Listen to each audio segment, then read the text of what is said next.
Hi guys. So it's Monday. We've made it. We are here. We are present. How are you today, Gems? I'm pretty good. I'm doing really good today. So, the Mega Deck. It's Monday. Thought we'd check our meta message. Just see what's going on. See if they have anything they want us to know about. Is there anything they need us to focus on?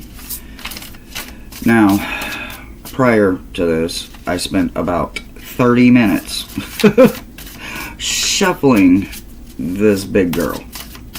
Because she's real thick with it, you know what I mean? So, she is highly shuffled. So, I wanted to talk today about ownership. Or at least that was what was on my schedule. And you know me, I'd kind of like to keep it just unscripted. It just kind of works better that way, you know, where I myself am staying open and, you know, not realizing that control has to be always mine. So, I want to talk today about some ownership. But it's going to sound a little different, you know? It's not going to sound like, maybe in a way you've heard. Maybe a way you felt. Wow. Maybe it's going to sound like it means a different word to you. Maybe it's just going to sound uncomfortable, or it's going to make you feel uncomfortable. But that's okay, because change is about being uncomfortable. So I hope that our meta message sends me in that direction, but I'm ultimately going to let the meta message direct my conversation, even though I'm hoping to follow my curriculum that I built for the meta messages Mondays. But you know, we do that with hope. Don't do that with a guarantee. So, the very first card they want us to know for Monday is that it is a joyful muse inspiration. There's definitely something on our inspiration board, and then two more fell out, and it is the Ancient Ones and Straddling Worlds, Wandering Between Realms.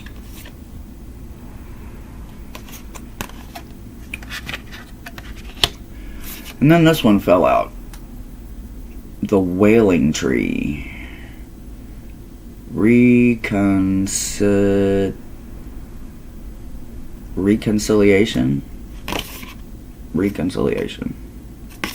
Okay. And then this pile fell out. And this is the Wall, Obstacles, the Sweat Lodge,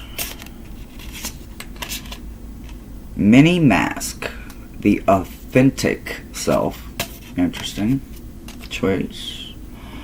Jeweled Web, Connectivity.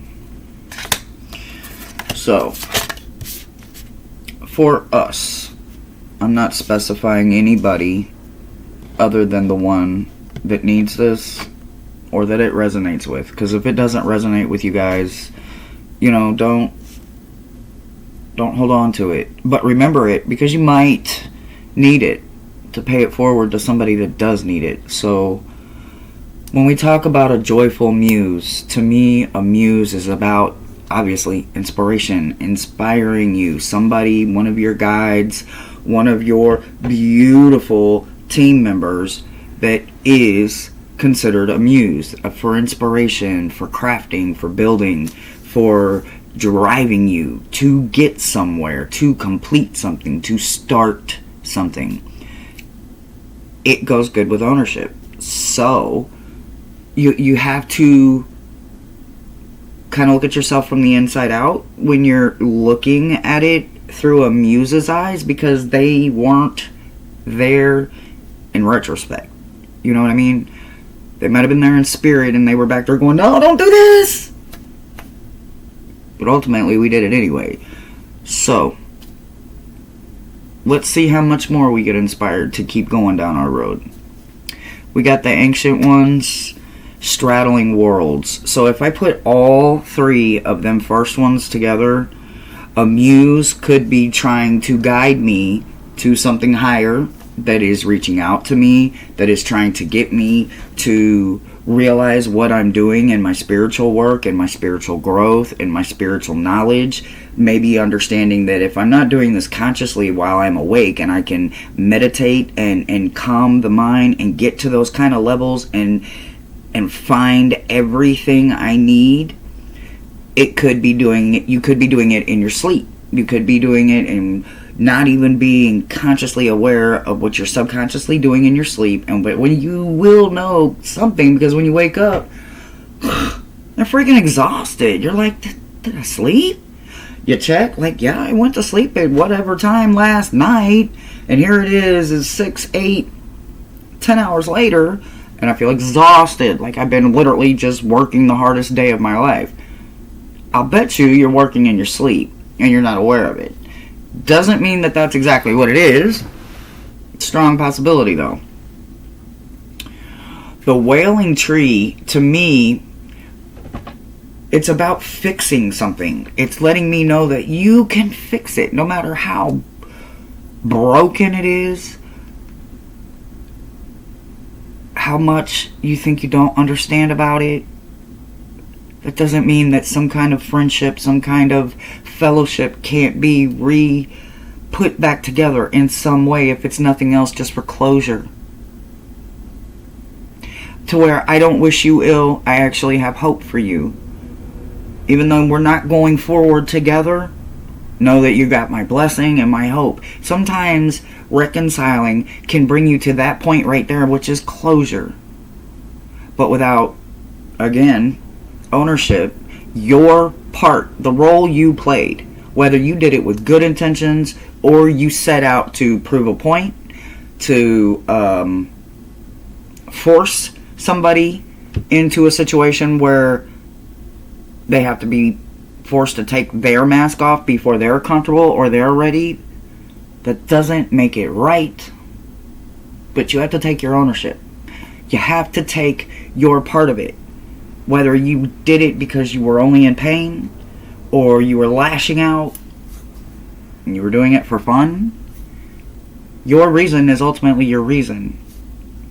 But knowing that you have this opportunity, and that you have guidance, and you have a team willing to support you, even if you guys don't get to move forward, you get to reconcile, and you get to find closure, forgiveness, and hope.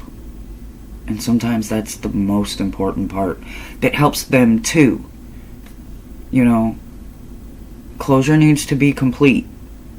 Reconcile needs to be complete.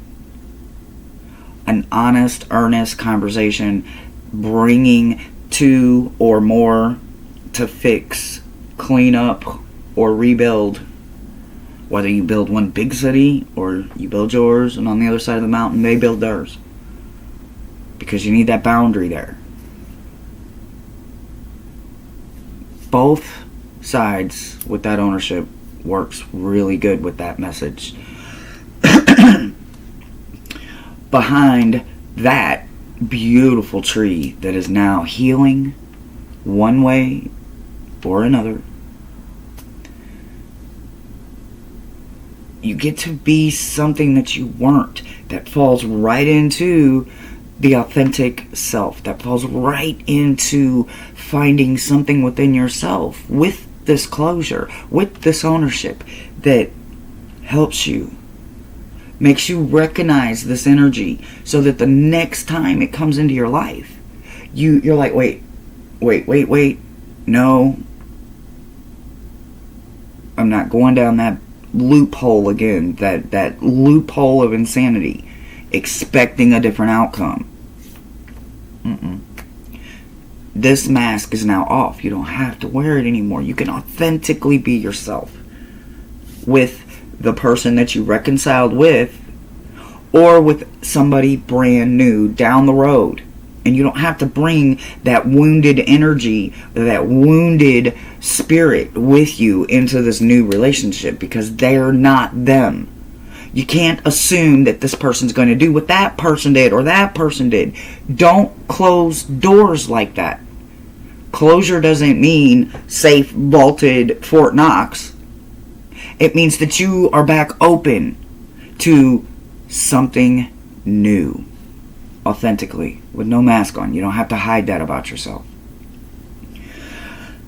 To me, when Sweat Lodge comes right behind that, that is just literally about finding and connecting with something bigger than yourself. Going on a like a quest, a guided quest, self-guided or with some kind of shaman or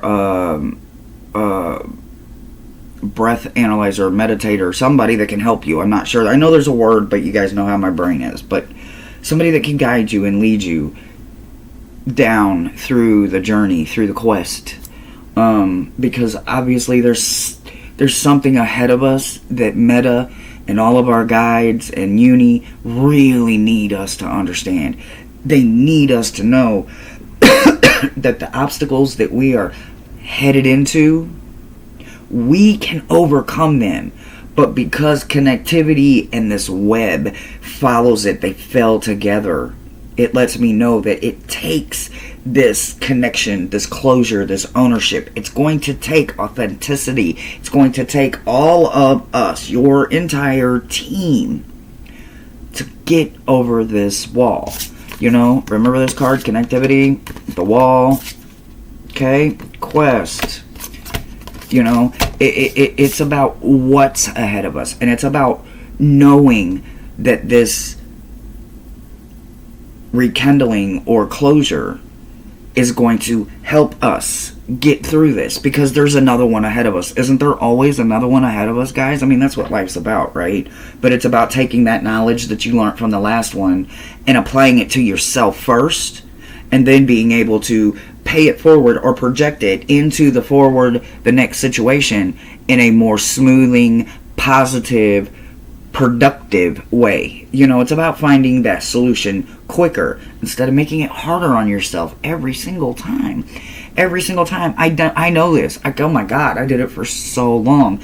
But this message that's going to carry us through Tuesday, Wednesday, Thursday, Friday, Saturday, Sunday, all the way until next Monday, when we get to get another meta message and see if it works with ownership. But I think this is exactly what ownership is about.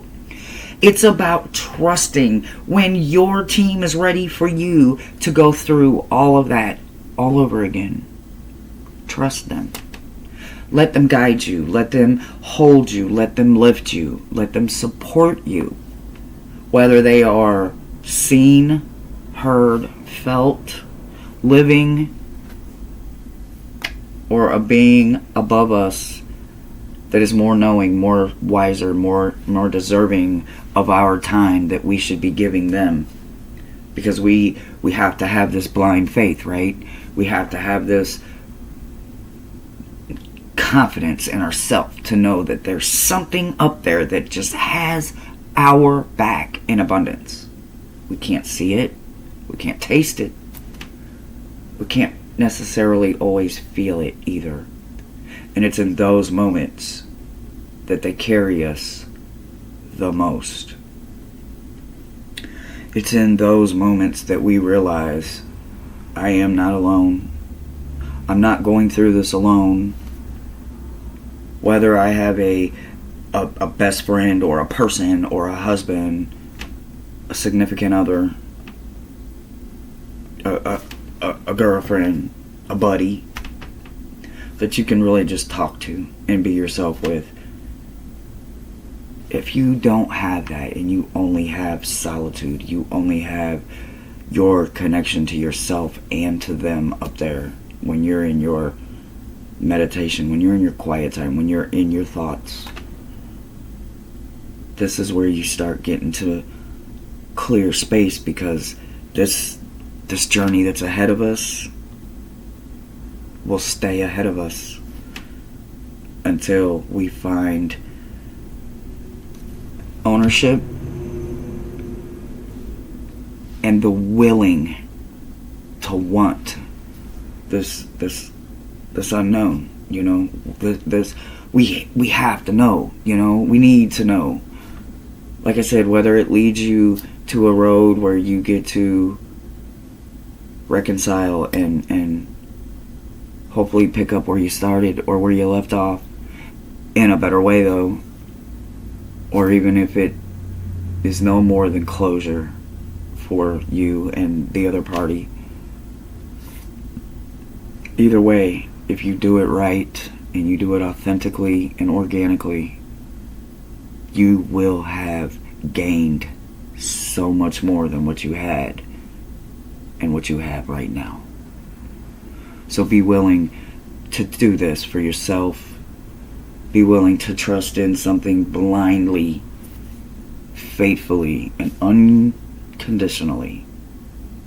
Do it with hope. Know what's really at the bottom of the box, guys. The very, very, very bottom. We all know what it is.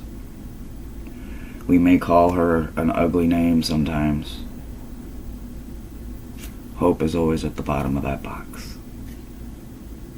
It's not just in the bottom of mine, it's in yours too. So this next week looks really good, guys. I really hope that you can take something and find your ownership, your acceptance. Grieve it. It's a loss. Even if it's a part of you that realized that maybe you were more of the bully down the road than you want to give yourself credit for, because there's nothing to give yourself credit about. But take that ownership, because you were hurt rationally, hurtfully, and your valid feelings are very valid. But anything you did with malice or intent or deceivingly, intentionally trying to prove your point, that's your weight. That's your ownership, and you have to take that.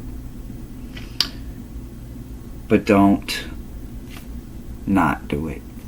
Absolutely do it. Trust and know that the ancient ones, the ones that help you walk, tether, and teethe between worlds, travel, see all these gorgeous, beautiful parallels and realms, they have your back. Meta has your back. Uni has your back. And this was your Monday meta message. I truly hope you gems have a phenomenal week. I wish many blessings, a cup full of hope. And until next time, guys, I'm sending all of them positive vibes. Bye, gems.